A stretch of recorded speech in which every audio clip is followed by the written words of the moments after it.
Okay, so I thought something fun that you and I could do is go back and forth, and I've got some questions for you. Okay, I sent you the questions for me. great. What is the biggest lie men tell themselves when they're unhappy? Oh, what? What is the biggest lie men tell themselves when unhappy in a relationship or in general? Yeah. Wow.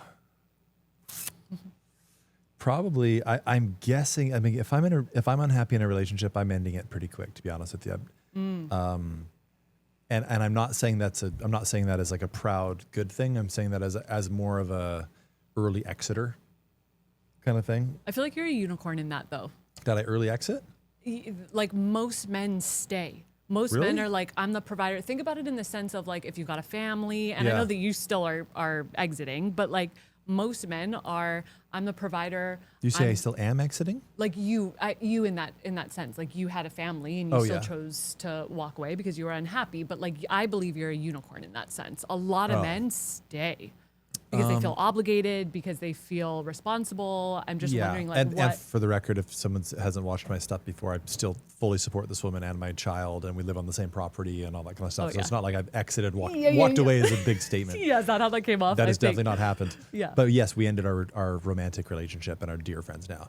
I'd say the biggest lie, probably something around going outside for like I'm thinking more just other guys. It's just like I personally I've never struggled with porn, but I know it's really prevalent for a lot of guys. It's like it's very much there, right? Yeah. And I've heard that a lot of guys in relationship are going to pornography for their sexual gratification, right? Yeah.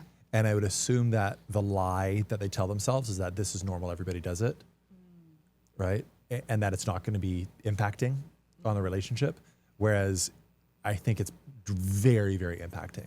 Not only on like their dopamine receptors and their ability to regulate through tough emotions, but the impact that it would have on their relationship, I think is dire, genuinely dire. This is what I've been told from like buddies of mine that are male coaches or men's coaches that see it all the time, right? Because my whole following is women. Yeah. 92% or something like that women. From my friends who have huge followings that are all men, that's what they talk about as like the number one issue is guys that are going to porn and what that does to the guys and their brains and all that kind of stuff. So I'd say that is probably a big lie, them underplaying the effects of that. Let me think here. Let's see, if I've been in a relationship, when have I lied to myself? Probably, I mean, it's probably like a normal thing that maybe both genders do, but like thinking the other person's going to change, you know, like, oh no, they'll change. And I think that's definitely possible for a very small percentage of the population to genuinely go through like a phenomenal, like a real change, a real transformation in who they are and how they show up. Again, it's possible for some of the population. I would say a very, very, very small minority that I've seen it. And if you're not with someone who's like really into like personal growth and development and like really looks at themselves like, oh man, it's me, shoot. And to do the work on it. I'm not saying I've always been that guy, but like that would be probably a lie. Like this is going to change, which meaning like that ideally the antidote to that or the healthier way of looking at it is like, yeah, this person's probably going to be exactly like this for the rest of time. Yeah. And if that's the case, is that someone that I want to be with? I was chatting, you're staying obviously at my place right now, and I was chatting with a coach of mine named Luna, who I really, really admire and really love working with her. And she was talking about, we were talking about boundaries. We were talking about like, my mind with boundaries is like, well, you know, you form boundaries so that you can, you know, make sure the relationship is going in the right direction and stuff like that. So, and then I took it a step further. I was like, yeah, I guess I'm forming boundaries that are in alignment with the relationship that I want, you know, in alignment. And she's like, yes. And a step further is, let's say you're imagining yourself in that fantastic ideal relationship. Okay. Then as you form boundaries, you're forming boundaries simply to protect the path to that amazing relationship, if that makes sense. Like she was saying like, the reason you make boundaries is because it's just a natural expression of who you are in that future state. That makes sense. Like if you're already in the thriving, epic, amazing relationship, then those boundaries aren't like new and like, hey, I need to do this. It's just like, oh, no. I'm expressing from that state the boundaries that are in alignment with that state. Yeah. That makes sense. Like a little bit. And the mushrooms are kind of hitting right now. The espresso and mushrooms we took are they kind are. of hitting. They are. Can you give me an example? Can you give me Sure. like a real life of like a boundary that you would set? Yeah, sure. So let's say I had a boundary around how much physical exposure I was comfortable with my partner having on social media, let's say, right? Or Physical sexuality. exposure? What do you mean Let's physical exposure? Like well, showing like a bikini yeah. photo? Sure. It could be, I'm trying to come up with an example, right? Yeah. It could be showing a bikini photo. It could be, I don't know, doing something that's maybe like overtly sexual. I'm just trying to think of like, Roy, who we're staying with, we were talking about this when I was working with him, where, you kind of reining in what he felt comfortable, how his partner kind of like communicated on social media, right? So that might be a boundary. And so it could be expressed like, well, the me that's in a phenomenal, thriving, epic relationship is going to express a boundary that is in alignment with that relationship of, I don't think my partner would do these types of things, X, Y, and Z, right? Which might be like entertaining men that slide into her DMs or posting things in the first place, inviting DMs, if you want to look at it through that, limited viewpoint, right? Yeah. You had a nice little reaction there. Did you bite your tongue bite your cheek when I said that? Did I bite my cheek? No. When I said like invite those kind of things, it looked like you're like, maybe that was subconscious. Maybe my own projection. So that's what I mean by boundaries. And do I know why I got on the topic of boundaries in the first place? I have no idea.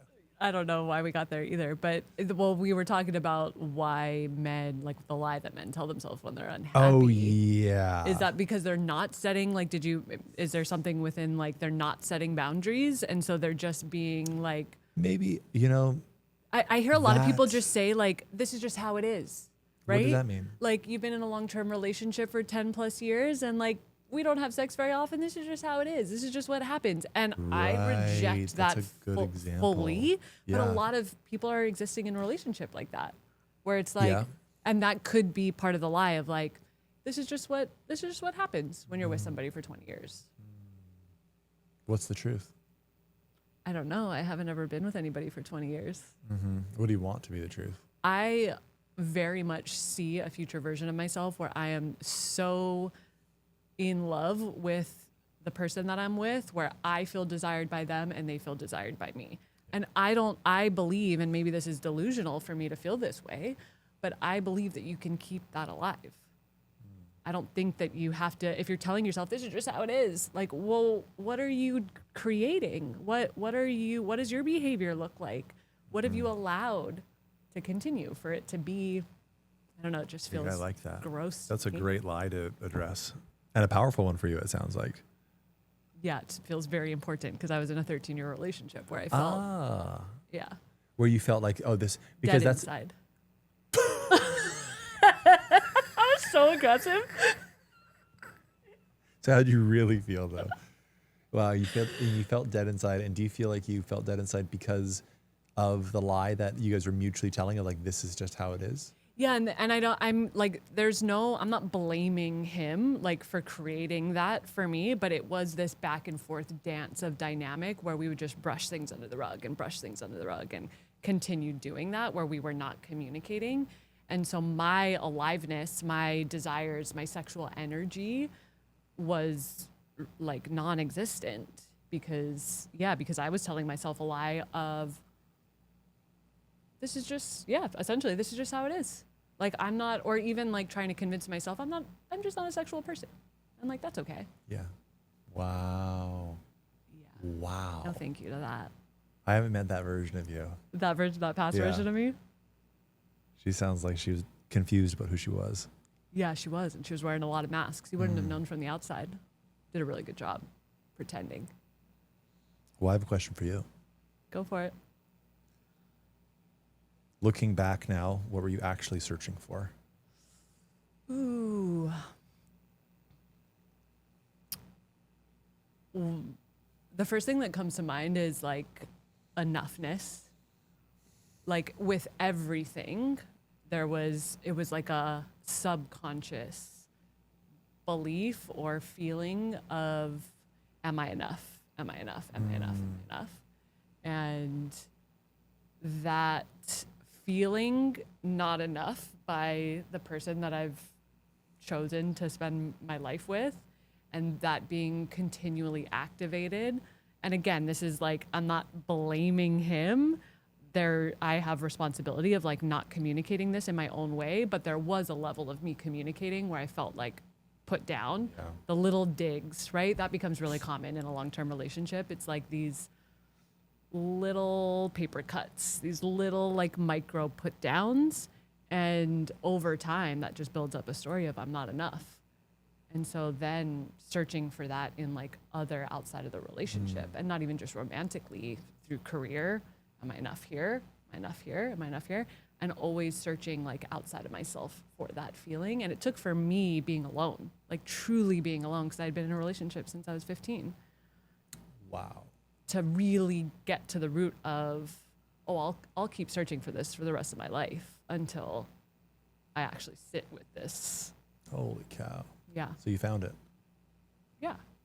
Very I mean, nice. I want to be honest, like I'm not like arrived in sure. the level of enlightenment or wholeness. It still gets activated sometimes, but I can see it, right? I'm like, ooh, yeah, you're touching that wound of mine, and I can stay there. I'm not searching for it Yeah. or needing it from someone else. Well said. Good answer. Thank you. All right, you ready? Yeah. Do you think most men are afraid of their desires?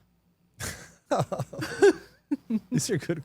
Did you write these questions or did these I got inspiration from the questions that people asked me, but they were just too basic. And I was like, okay, what you're really asking is this. Right. Yeah. Yeah, I would say that. So the question is, are most men afraid of their desires? Do you think most men are afraid of their desires?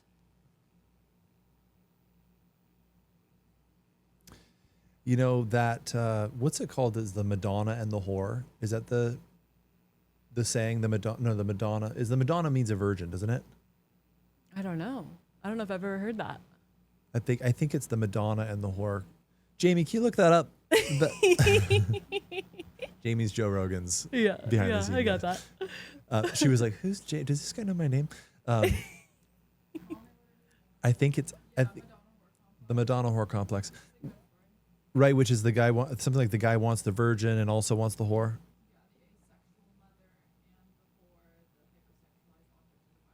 Right, the hypersexualized thing. Ooh. So this is very, very prevalent in the male psyche, right? Like if you watch like too much red pill content, then you're gonna think that every guy should go for a virgin who's somehow made it to 22 and is still a virgin, and that's where you're gonna find your amazing wife. And you're like, okay, I get that there's probably some benefits to it. There's some benefits to everything, but what I think they're actually going for is to go away from feeling pain. They're optimizing for feeling as little pain as possible, not optimizing for going toward as much pleasure as possible. What is the pain that they'd be feeling? Jealousy? Yeah, they'd be feeling jealousy, not enough, inadequate. They might be feeling like, they're worried about her being promiscuous and all the things, and they'll line up all the statistics as to why women. And I get it. It makes sense. If a woman slept with very few people, chances are she's probably going to be more loyal long term to someone. But that's also probably because she's like religious and she's like probably has other. I would assume other causation points or other causes. So the desires that a guy has, I think with his mind, he wants to be with the Madonna. With his body, he wants to be with the whore, right? And which comes across in a lot of guys being like, I want someone who's really, innocent and all that kind of stuff. But when it's her and I want to go crazy, which I don't know that I don't think that like genuinely like authentically exists. I think an act of that probably exists. Does that make sense? Yeah.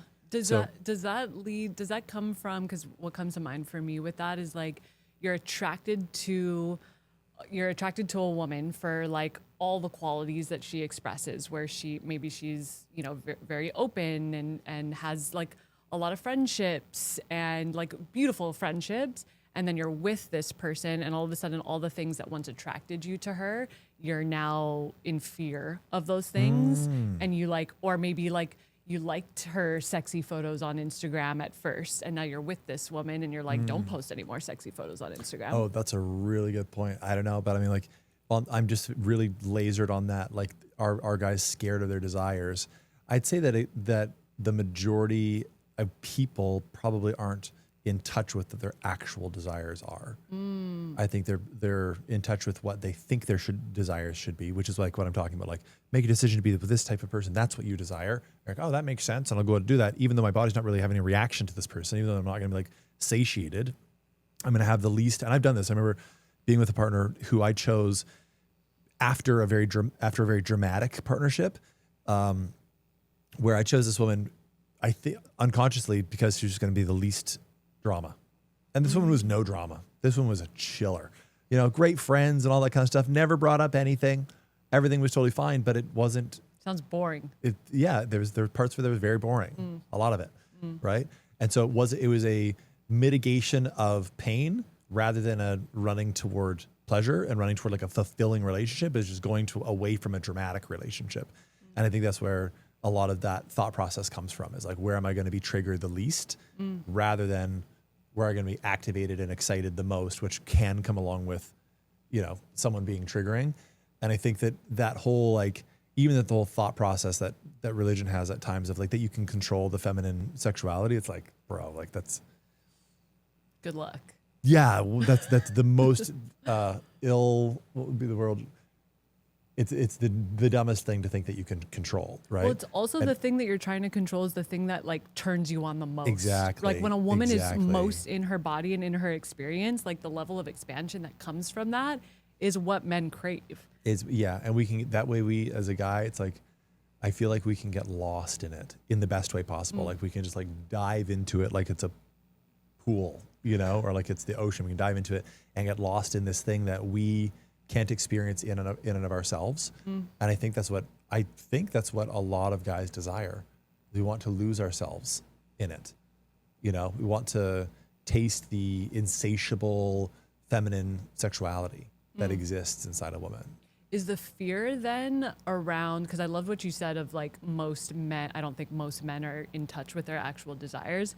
Is the fear of once you go there, oh, this might be taken away from me? Is there any? What would take it away from me? Like if a man actually allows himself to go into the unknown, right? And to really meet a woman in like the depth of our sexual desires. Like, is that really terrifying for a man of like, oh, but if she doesn't, if she leaves. It's a loss of control. It's a loss of like structure and, you know, the finite reality that we as men live in, right? Containment. You're saying to like let go of the containment, you know, and I think we need to at times. That's where we get life, is like fully letting go of that and being swallowed up and then coming back and bringing containment. I mean, I think you need both. Yeah. Whereas the male mind is a very logical, you know, quadrants, very compartmentalized place, and it wants everything to have its space. And then when you encounter something like feminine sexuality, it's like that can't fit into a compartment, but we're going to try to put it there. And that's why we want the one who's like the virgin. She fits in a compartment. She doesn't, you know, inevitably. So I'd say, we're probably not in touch with our desires deep down. And the ones that we have, we try to act out in a different way. Maybe a guy goes to porn or goes to a prostitute or something like that to satiate that thing that he really wants that he probably could get with his partner if she wasn't as judged. And how could a man get in touch with their desires? I don't know. Like it's the end point. Men love to work towards something, right? Yeah. And so if we're working toward comfort and stability and unchanging things, we're never going to explore. But if the end goal is freedom, if the end goal is exploration, right? Then exploring our desires and being open and curious about them is in alignment with the end goal. Does that make sense? Yeah. So it's like, you know what? The biggest motivator on earth for a man is women, right? If I remember become a firefighter. A buddy of mine was like, "You should be a firefighter." I was like, "Why would I want to be a firefighter?" He's like, "Well, it pays good." I'm like, "Okay." And he's like, and it's a fun job. You get to hang out with all the guys. I'm like, that sounds pretty good. He's like, and women love firefighters. I was like, okay, cool. Where do I sign up for that job? It's such a motivating force for us, right? That if men understood that the deeper they go inside themselves and the deeper they let themselves explore, the more expanded a version of themselves they are, the more safe women feel with you, like that, right? Because they can feel it. A woman knows if a guy has dug inside himself and like unearthed all these places. She can feel it. I would say, I don't know, I'm not a woman, but I would guess that, if 100 women met a lineup, let's say of 10 guys, women that are attuned, they could know, I don't know how we would like judge it or mark it, but they would know how deep each guy has gone within himself based on how comfortable they feel around that guy. Does that make sense? Yeah. And so if a guy realizes that like actually going to these really interesting places allows you to be exponentially more appealing to women, then a lot of guys would do it.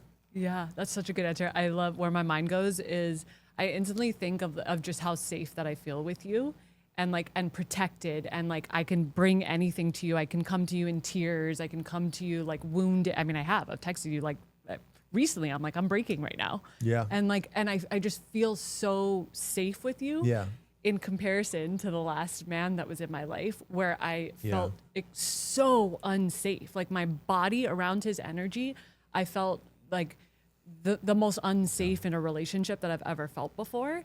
And that it is like a perfect example of he really hasn't allowed himself to go to those places. And you have. Yeah, he was a drinker too, wasn't he? Yeah. This guy? Yeah. He drank a decent amount, like what, like every night, or was he? Well, I mean, he was visiting, so it was like, and I was drinking with him back then, but I don't know what because I never got to know him, and he just came to visit with me. I mean, we built a long distance relationship or a connection long distance, so I don't really know how he is day to day. But yes, I think there was alcohol. Yeah, the only reason I'm asking is I get a lot of questions from women that are in relationship with guys that drink regularly, or they smoke weed regularly, or they're doing something. And at first glance, you're like, yeah, they have a couple drinks, they have this, but in reality, in my experience, it's an escape mechanism. Yeah. And so if that would be if women are like, well, I don't know how deep a work a man has gone into, if he's addicted to something, then the chances of him doing like the real exploration, like something that can genuinely alter his state of mind a lot, like weed or drinking, then chances are that's where he, instead of going deep, he just kind of like wants to shut off or escape from it. Yeah. Yeah. Numb. Okay, now it's your turn. All right. Give me a quick answer on this one, then I want a long answer on the next one. The quick one is, did you ever worry you'd leave your marriage and realize you made a mistake? Like, how often did you worry about that? I guess Yeah, that question right there is so common for people that are like, they have this deep sense in their body of like, I'm unhappy, I want more, I want out.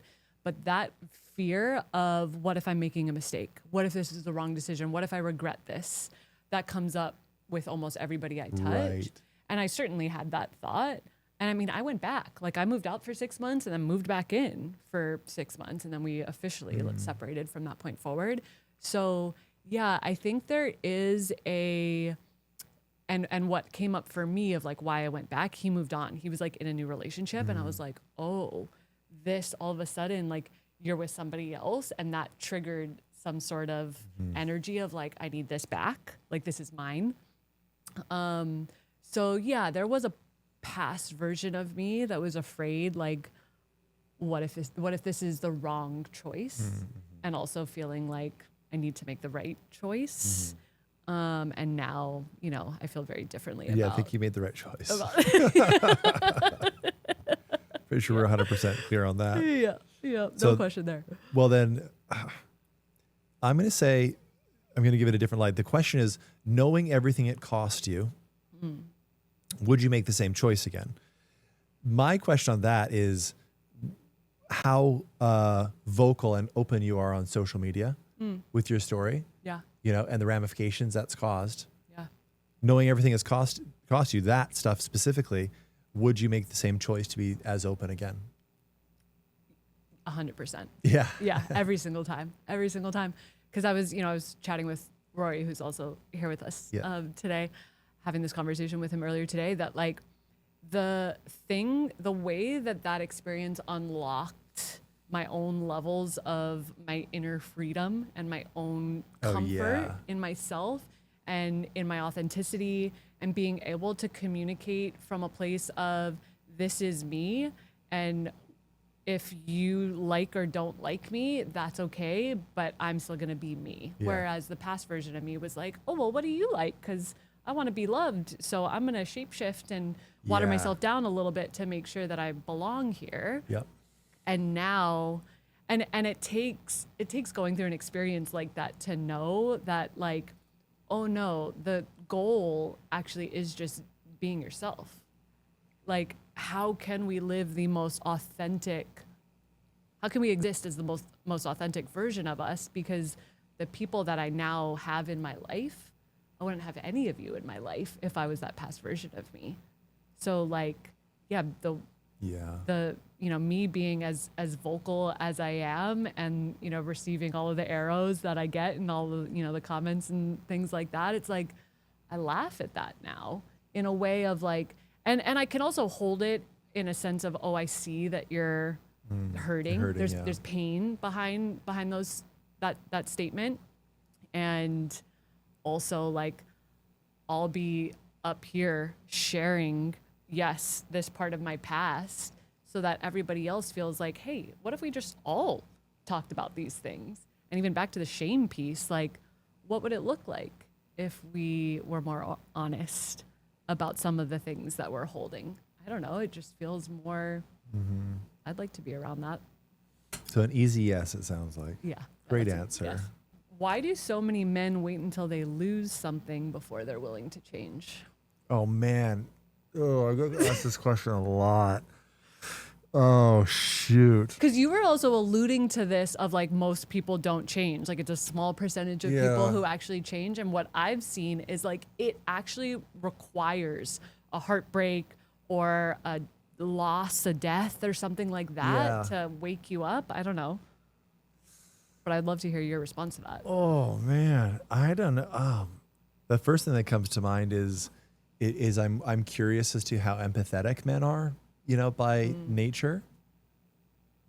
Like maybe it takes us more to, excuse me. Maybe it takes us more to put ourselves in your shoes. Maybe we're the less empathetic gender. And if so, maybe we just don't understand the severity of it. Like it is a bit of a conversation in my head sometimes if I'm speaking to a woman to go, Taylor, you remember, relationships are the most important thing in this person's life. This is the thing that's more important to them than anything, which is because that's not my normal operating system. Mine is accomplish mission in life. If mission is off, everything's off. Get that on target. With women, I've heard if relationships are off, everything's off. And I think of that especially with my girlfriend now. We've been together for a short time, but if she's having some anxiety and stuff like that, or something come up, I have to think this is the equivalent of your business falling apart. And I don't know if I'm totally right on that because I don't have the female experience, but this is the equivalent of your business falling apart. You call her, to let her put her more at ease. And I also have to remind myself she feels like 10 times as much as you do. And I feel it. I feel a lot.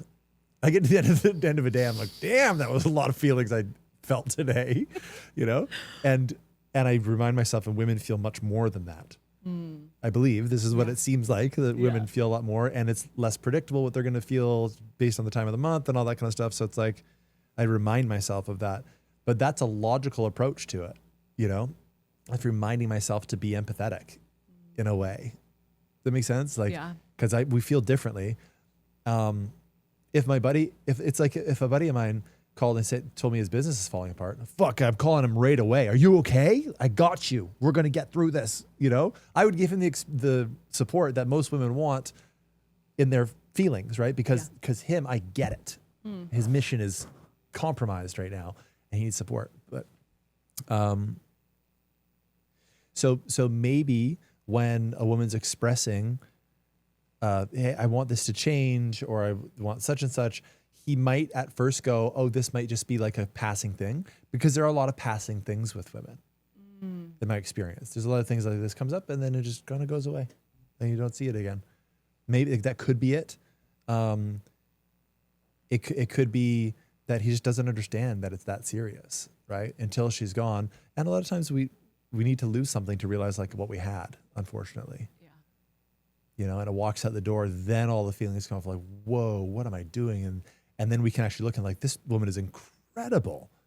Like, what was I even thinking that I took it for granted, which I'm sure both genders do, Yeah. right? To a certain extent. I hear a lot of women speak very poorly, like with very little respect for their man, right? Well, he doesn't do this, he doesn't do that, da, da, da. And I was asking, like, what does he do? Like, why did you partner with him in the first place? You know, like, what does he contribute? Nothing. And you're like, okay, you know, maybe there's a level deeper, but I don't know. I would think that it's a human trait to not know what you've got until it's gone. I mean, the next question obviously is like, well, then should you go back, right? Like if he's lost you and then he puts in the effort. Changes, right? Yeah, I usually, I'm like, sure, if he's putting in like genuine, like he's gonna go drink a couple bathtubs full of ayahuasca and have a therapist and have a coach, or like if he's actually putting a plan into place, like address the thing that caused the thing in the first place, then yes, definitely go for it and be with him through that, you know, depending on the situation. But otherwise, if a guy's just like, I've learned my lesson and I'm totally changed, but he's not actually doing any actual personal work, like, yeah, you know, the chances are it's going to come back. I just feel like going back, I don't know, and I'm coming at this from my own experience, so it's, you know, I'm maybe biased, but like you're still holding, you can't erase, right? I think we think, or we like to believe like, oh, clean slate, fresh start. Right. We're both coming to this as like new versions of ourselves. I feel like, I don't know, and I'll speak for my own marriage, like we separated before we got married and some heavy trauma had existed. And then we got back together and a couple years later got married. And like when I replay that in my mind, and I'm even like, should I share this thing? I've never actually said this out loud. I was in my late 20s and we were living like separate lives. Like he was working at like a fancy fine dining restaurant. I was working in the fashion industry. So we like never saw each other essentially. Yeah. We But were you were like, married. We were not married. Okay, no. got it. But we had been together 5 years at that point, but we had been living together the whole time. And so we were in a, you know, very serious relationship, but we weren't seeing each other. And so I had formed. Just for clarity for people, you're saying we weren't seeing each other. You were living in separate places. You were living in a the committed same relationship. place. Sorry, we were living in the same place, but because our work schedules That's why you were were not so physically different, seeing each other. Physically, right. we you were were not in a seeing- committed relationship, living under the same roof, Yep. but your schedules are misaligned. we'd have like 2 Got it. evenings together Got during it. the week when I'd get home from work, and that was about it. And because of that, we just grew like disconnected from one another. And I had formed a relationship with someone at work, with my boss. And an emotion started as like an emotional relationship and led to an affair. And I didn't realize that he was starting to form a relationship with my childhood best friend. And it's so That's dark. such a good story. Sorry. Walked in, didn't sleep all night. I was like up all night because I knew that he was at her house, and went to her house the next morning and like walked in on a moment that I'll never forget. And that level of trauma, they weren't actually in the act, but it like just happened. And I just like crumbled to the ground, like in tears. I never saw that girl ever again. She was my childhood best friend. We'd been best friends. We grew up in Hawaii together. What's interesting is like never saw her or spoke to her ever again. And then him and I ended up getting back together after a few weeks. And so, and I think about, when I think about going back, and obviously that's an extreme scenario, but I think back to that version of me of like, I thought like, oh, we can start over and start fresh and move forward. But it's like all that stuff still exists and plays out and it's still held. Wow. And so I don't know, I'm like hesitant to like for anybody to go back. And yeah, I'm sure I'm projecting my own stuff there, but like what part of you wants to go back? What are women consistently getting wrong about men? Who's within their league? What do you mean by that? And women have standards that are completely unrealistic for how they're showing up in the world. Like I want this kind of man, but they're not a match for that kind of man. They're Is that not what you mean? nearly, not even anything close to desirable for that kind of man. Is that common? All the time, nonstop. Are they just delusional? What? Yes. How? Where does that? As are men, I'm sure, Yeah. but the experience that I have right now is the what's it called? Like the the bullet point list that a woman has for what a guy's going to be. It's like, it's almost unrealistic for anyone. I people say it's because of social media and they can see all these guys or whatever, but the expectations, I feel like, are drastically out of alignment with what the expectations should be, or not should be, like, or what would actually lead to a great relationship. I think that when complementary energies, what I've seen in relationships that I've seen to work like really well long term, a lot of times is a woman. I think of two relationships that come to mind right now where the woman is in the masculine, and she kind of runs things, and she chooses a guy who's slightly in the feminine. It's nothing crazy, but it works because it's complementary energies. Does that make sense? Yeah. And they go for 8 years, 9 years, 10 years or whatever. And for some reason, it's always the woman who's kind of got it together. And the man who's like, he's doing his best, and she's cheerleading him and stuff like that. And that's the dynamic, but it works for them, because she gets to stay a little bit in control because she wants to be in control. And it seems like a dynamic that can really work. Right. And any dynamic like that. And those are two relationships that I know closely, friends of mine that have been in a relationship for like 10 years. And it looks like a fantastic dynamic. When that same woman is like, I want a guy who's triple as masculine as me, and he's 6'4", and he's like all of these things, like I just don't know that that's going to happen. Why do women feel like that? Do you think that we as women like create some sort of like thought around what they're looking for, and that's not actually like what they crave and desire inside? Does that make sense what I'm asking? Yeah, I think that, I'm not a woman, but I believe that women want to feel safe. They obviously, first of all, they want to feel really attracted to the guy. That one always gets skipped, right? You talk to women like, what do you want in a relationship? I want to feel, I want emotional intelligence. I want safety. I want this.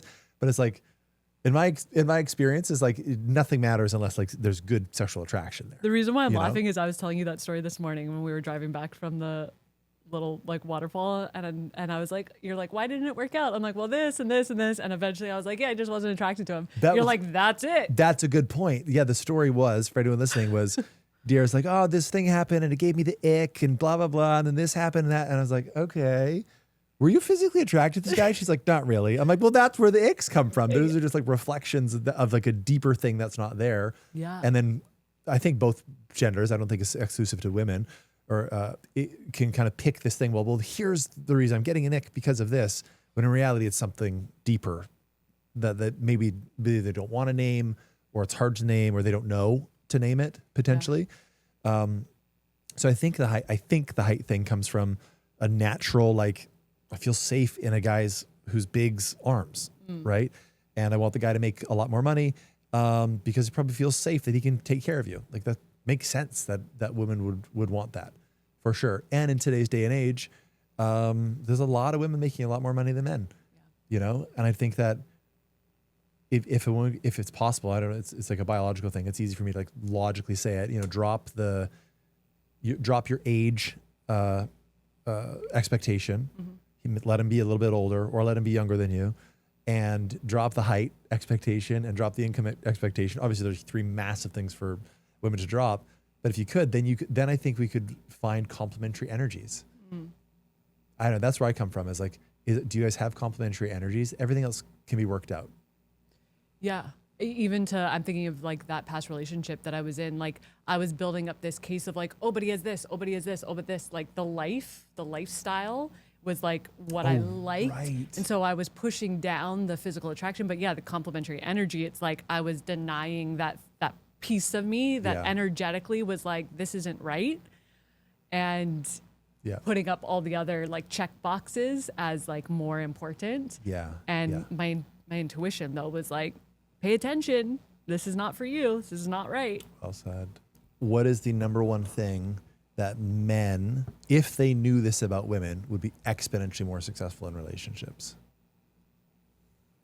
What comes to mind is like, I feel like this might even be the same for men, but like what comes to mind for me is like, we want to be adored and desired.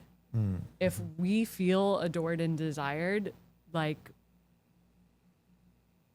you're gonna exist in like the most beautiful relationship, because that's when our like natural feminine energy of I want to nurture and I want to love on you and I want to be tender and vulnerable, all of that stuff comes out because we feel safe.